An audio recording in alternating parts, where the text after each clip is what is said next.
Gucci gang, Gucci gang, Gucci gang, Gucci gang, Gucci gang, Gucci gang, Gucci gang.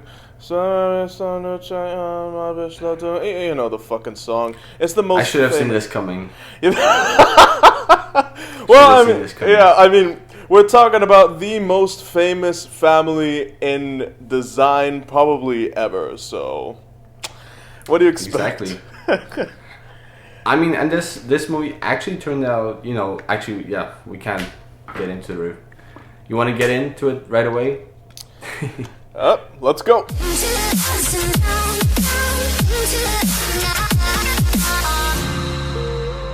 Hello, and welcome to the 12th episode of the Movie Buffs. I'm your host, Mansoor. And I'm Yurka. So today we're here talking about House of Gucci. Yeah. It's a film by Ridley Scott. It is based on, the real life events of, what happened to the family of Gucci and the murder of Mauricio Gucci. Yep. I mean, coming off the strong words of his criticism of millennials, I have to say Ridley Scott did a good job. Honestly, okay, no. Like, I agree, in a sense. Like, I have to say there are a couple of elements that, like, really bothered me personally, but, like, in every other sense of the movie, like, it was well done, and they did a pretty good job for, like, what it was. Yeah. Overall. I mean, So, wait, give your score first. I'm giving this film a pretty solid 7. 7, okay. It's not a typical movie for me based on real life events where not much happens, No, but there fair still enough. is a lot of story that Ridley Scott manages to tell, which is pretty impressive.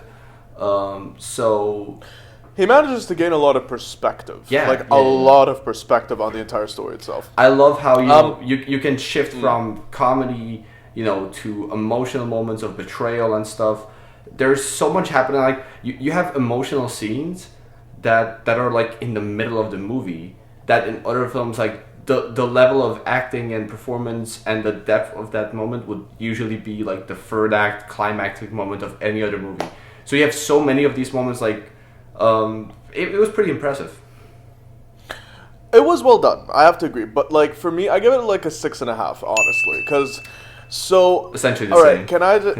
Yeah, essentially the same. But, like, can I just say something? So, Go ahead. For me, one thing that you may not know about me is I love accuracy of culture and accuracy of being able to get all the shit together behind the idea of the true storyline and events itself. Mm-hmm. In regards to information, it did a terrific job. In regards to time setting, mise en scene, and everything, it did a fucking amazing job. Truly. Yeah, the way they And managed to reg- portray like the time periods, like it was Beautiful. like the set design is Beautiful. perfect. There's something else I have to say about time, but go ahead with your comment first. Alright, so in regards to how everything is portrayed is on a good enough level, but the only part that actually got under my skin were the accents. I'm sorry.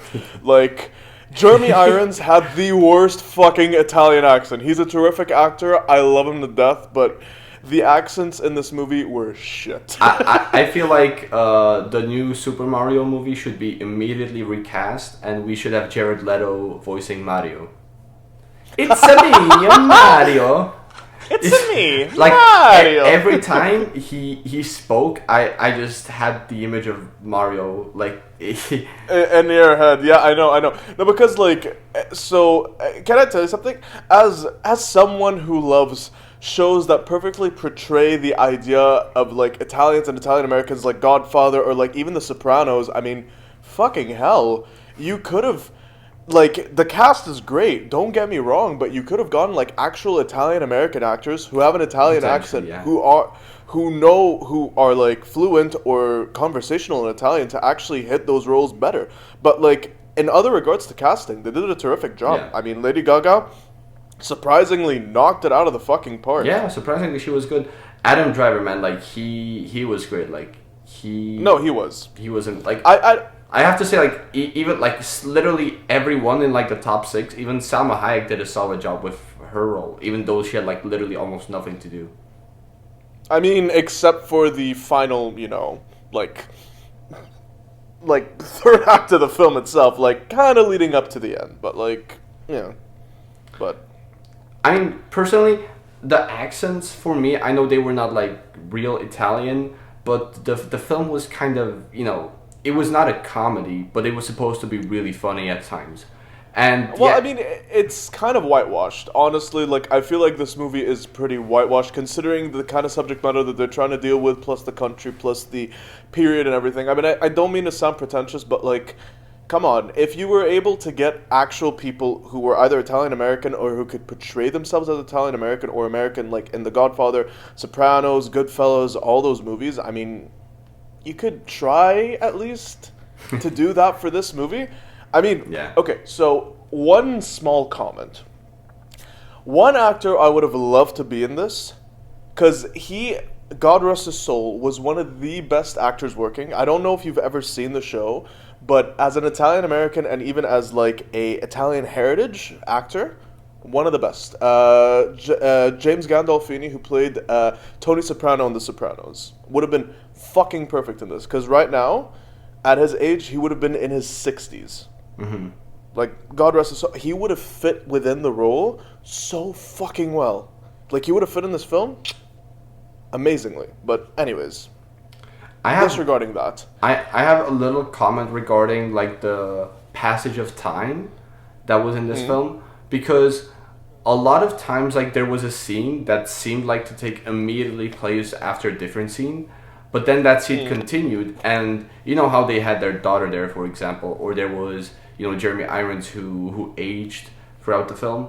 So there was like just like a few scenes difference, and Jeremy Irons was suddenly like way older. They had this daughter who was like born, and like 20 minutes later she was like 15 or 16 years old. Like that's what she looked like. The timing, the pay. Okay, so regarding time, yeah, it was very fucking weird with the time skips. It was Yeah. really weird with the time skips. They But- should have helped us, like, or like the audience should have, it should have been, you should have noticed like a different appearance on every single actor a little bit. I know like Lady Gaga changed her hair, but like women do that, all the time. They just go to the hairdresser and they could have different hairs every day. But like, what's his name? Adam Driver looked the same in every fucking scene. His personality shifted, like he had a lot of good character development, but you have no idea Copy if, paste from beginning to end. Copy Yeah. paste from beginning to end. Yeah, like in, character visually design wise. wise. Yeah, exactly. Yeah, exactly. Like at least with Lady Gaga, like you could see there was a little bit of a difference, especially like with her aging somewhat. Yeah. But like the only A little bit, like the yeah. only a little bit, but like otherwise everyone else seemed almost the Exactly. same from start to finish, except Yeah. for Jeremy. I think Jeremy Irons was the only one that they kind of like. They aged aged up, yeah, a a bit. little bit. That's true. They kind of added like these like black things under his eyes to make Yeah, him- like black bags. Yeah. So that's what they did a little bit, but again, like even I don't know if like Jared Leto had slightly grayer hair, but he looked the same, essentially. Very slightly Yeah. gray different. Like it's you barely notice the difference unless you pay attention, and that's like if you want to portray a time skip, at least state there's a time skip and then show it, or just subtly portray it through like visuals. Yeah, I mean Because in this case- they portrayed it, but very subtly. It was like only Very, very, very subtly. only like you the could child. barely The see. child was the only indicator essentially after Jeremy Irons died.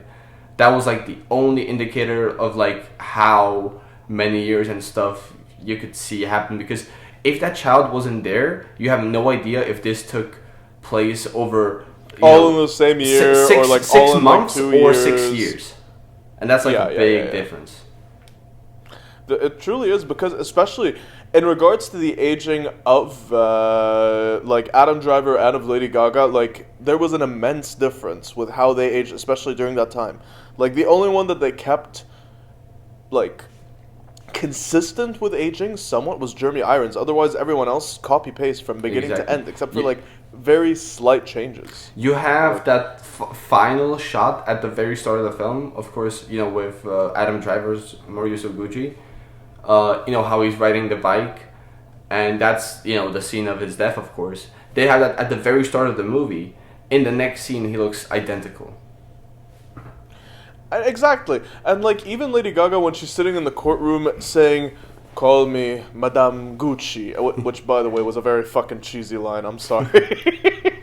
Like it was cheesy. Like by the end of that, I'm like, oh god, no, Ridley, what the fuck?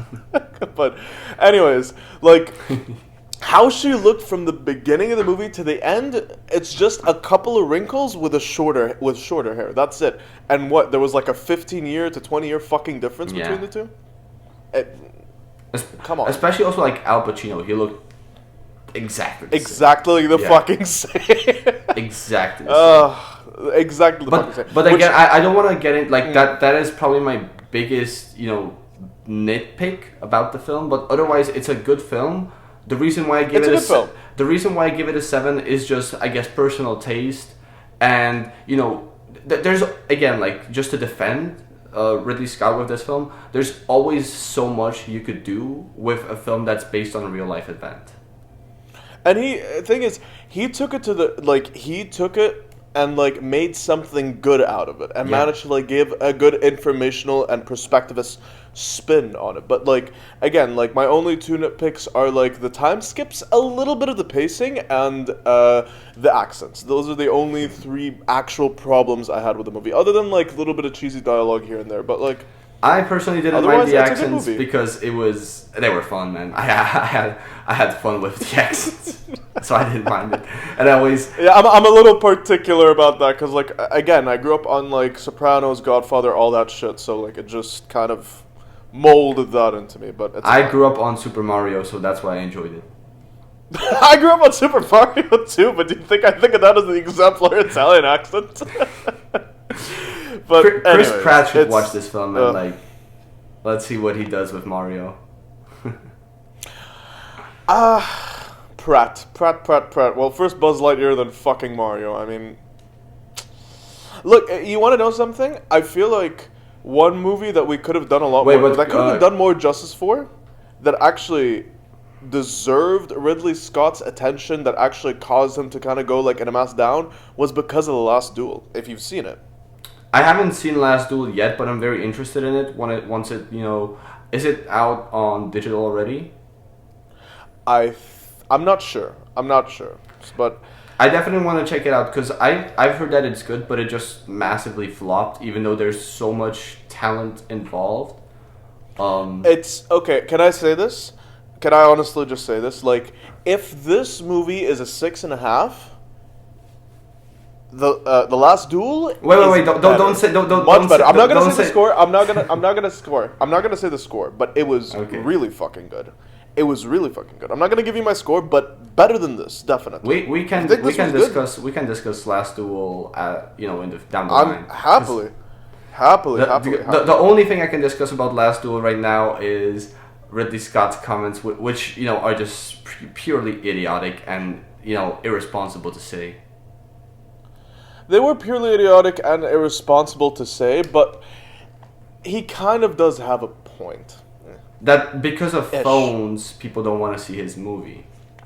No, not to that extent, but like the fact that as younger generations, we do have a much shorter attention span. So like movies that are like more dense and detailed and go more into dialogue and like try to seek themselves as being more storytelling is much more boring than like watching a Fast and Furious movie. Like, but that's the movie. That's the movie itself.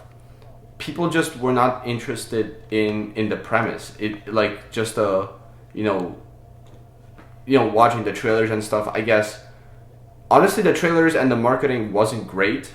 So that should be pointed out. That isn't Ridley Scott's fault, but definitely not. They just weren't able to sell it, and the fact that you're not able to sell it doesn't mean that your audiences are fucking idiots. And you don't say that your audiences are fucking idiots. Especially, I disagree with him heavily on that. Yeah. Especially on the fact, I agree with him slightly on the idea that like yes, us as a generation, we have a very short attention span, but not to the point where we're like idiots. But the attention span isn't linked to wanting to go see the movie. People then like in reviews, because like I feel like it has pretty solid reviews. I haven't checked but from what I've heard, The Last Duel critically it's very well acclaimed. So critically it's very, very well acclaimed. Yeah. So it's not about that. It's about just people not being interested in the subject matter. That's not about the attention span. That's about just people. It's about sexual assault in like the medieval times. Hold up. I want to watch it. I'm not spoiling anything, by the way. This is common knowledge. The marketing for this movie was so bad that I literally know nothing. So I just want to go in to see knowing nothing. All I know is that it's Adam Driver, Ben Affleck. Is it Rebecca Ferguson? Yes. Adam Driver, Ben Affleck, Rebecca Ferguson. And there's Matt Damon, right? Yep. Yeah, that's an all-star cast, man. Like Rebecca Ferguson, we talked about Dune. She was my favorite part in that. Like she's a phenomenal actress. Like she might be. Oh, she does a phenomenal job in this. You'll actually really enjoy it. Well, yeah. I guess that sums up some House of Gucci. Sums up House of Gucci. We end up talking about something else. It's a fun movie to like watch with your family. I think it should have released like a month earlier for like Thanksgiving and stuff. Yeah, it's an interesting movie. By no means is it bad at all whatsoever. I mean, other than my own nitpicks, otherwise, like, again, don't let some random guy on the internet and make, like, change your mind or sway you that something is good or something's bad. Make your own, like, make your own choices, gain your own perspective on that, all right? But I mean, at the end of the day, it's not a bad movie by any means. Other than my own little nitpicks, like it's good. Exactly. It's something you can enjoy, and it's actually interesting. It is genuinely. It is interesting, and you actually learn something, about a brand that's very relevant today. That has an interesting history. Relevant is an understatement. Yeah, relevant is a huge understatement. Very huge understatement. Probably one of the most popular brands today, if not the most popular. The most popular, yeah. All right, well, that's it. This is probably the shortest episode we've shot so far. It is, but like there isn't really much to say about this film. Like it's a 7 for me personally. It's good. That sums up my review like perfectly. It's a 7. It's a 6.5. It's good. Exactly. Like 6. You're not gonna lose anything from watching it. You're really not. Like from what we think, of course. Like you guys could hate it, you guys could love it. Form your own opinions. Please, Ridley Scott, don't tell us that we're idiots. We still do like the film. So, yeah. At least he's not as bad as fucking David Lynch. Have you seen what David Lynch has said about our generation? Jesus Christ. Yeah. There's Yeah. But, oh well. What can we do? We're just all. What can we do? This should be the tagline of the channel. What can we do? We're just fucking idiots. The movie buffs. Oh my god. All right. Well, so thank you guys so much for watching. And next week, actually, because next week will be Christmas week, we will be releasing our Christmas special, which would be a compare-contrast between Home Sweet Home Alone and Home Alone Original. So I mean, we'll kind of just discuss all the Home Alone movies. It will be primarily on the first one and the latest one, but we can kind of discuss all of them. We could see like an evolution between all of them, like exactly. See where it goes from 1 to 2, and then like the later sequels that came out in the later 2000s. So all right, well that's how that goes. Episode. That's for today's episode. Thank you guys so much for watching. If you liked the video, please leave a like, comment if you have any questions, comments, or concerns or recommendations, and please do subscribe just so then you're updated to our weekly releases. Otherwise, peace. See ya.